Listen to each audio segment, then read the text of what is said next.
Hello guys, Assalamualaikum warahmatullahi wabarakatuh and a very good day. So today I'm going to talk about something related to energy storage device.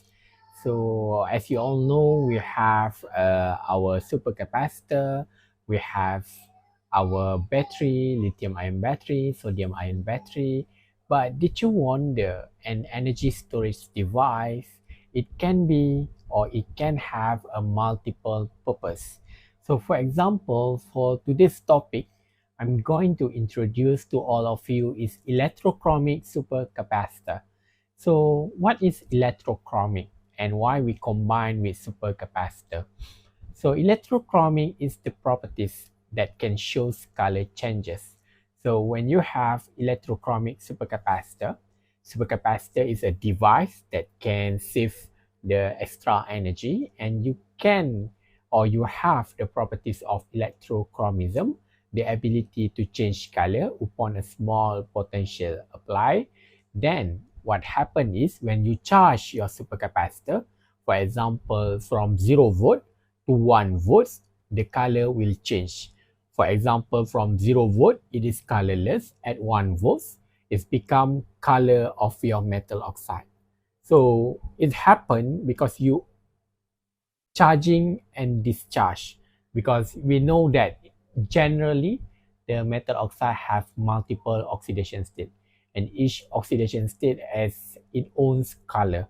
So when you charge your material, it's a charging process, different color will occur, and you discharge, different color will occur. Then when you combine these two properties, then you can have electrochromic supercapacitor. So the similarity for electrochromic and supercapacitor is the mechanism. Because for electrochromic, you need a redox material, a material that can undergo redox process. And for supercapacitor, the material that undergo redox process, we call that either pseudocapacitor or battery type supercapacitor.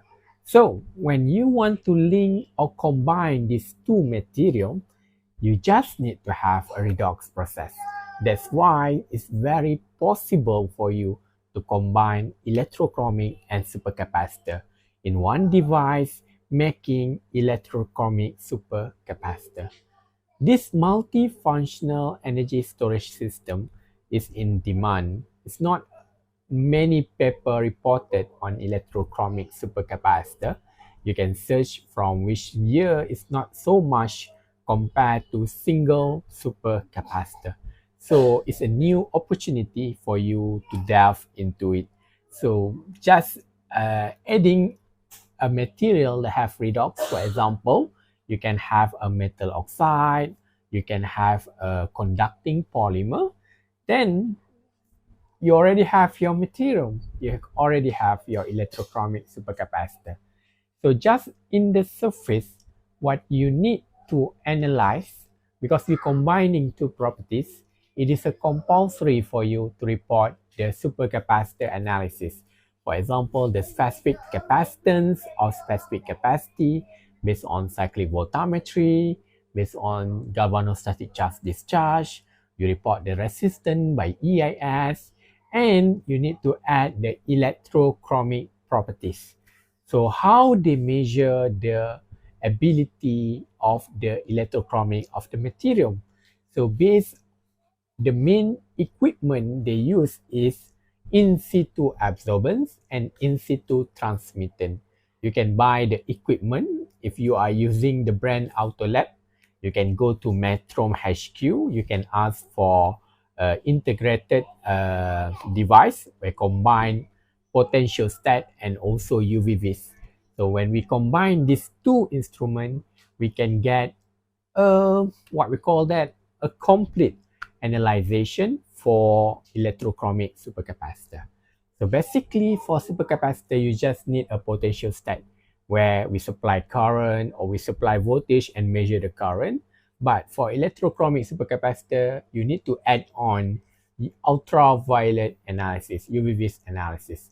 Because by having the UV-Vis analysis, you can observe the absorbance at certain potential and also the transmittance at certain potential. From that, you can get the coloration efficiency. From that, you can get the how long the coloring time and how long the bleaching time. You can also know about the optical contrast. So it is necessary to have this equipment together. I don't know, maybe certain people or certain scientists, they know to measure it separately. But normally what I'm practiced to do, I measure both performance simultaneously. So I'm using the in situ absorbance and also in situ transmittance. So it's quite easy. You just do the analysis 3 electrode system for supercapacitor. Then we proceed to 3 electrode system electrochromic, where we have the optical study and kinetic study. The detail of that I will elaborate more on different video, because in this video it's just introduction about electrochromic supercapacitor. Okay, then talking about electrochromic supercapacitor, what is the benefit?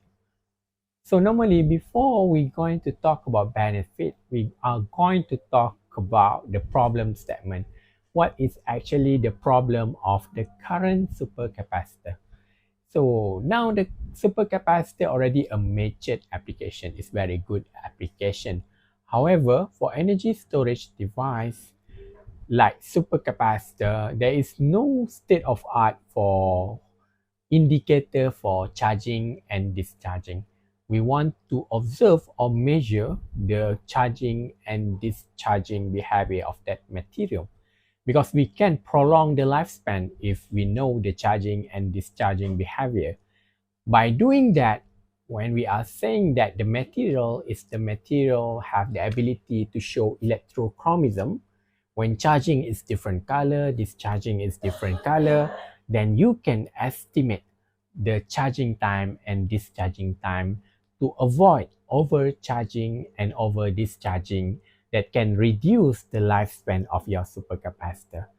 So by having this problem, you might find a solution, which is electrochromic supercapacitor, where it's combined both the ability to know about the state of art, charging and discharging. You can prolong what we call that, you can prolong the lifespan of your device. That's the benefit.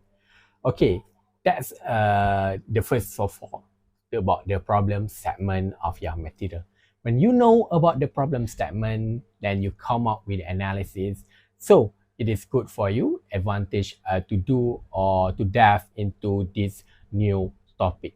So in the end for this video, I hope everyone can grasp about what I'm going to talk about. It's about multifunctional energy storage device when you can combine these two applications. If you don't want to combine, you want to do separately, it also can. You can also study first about electrochromic, then you study about supercapacitor.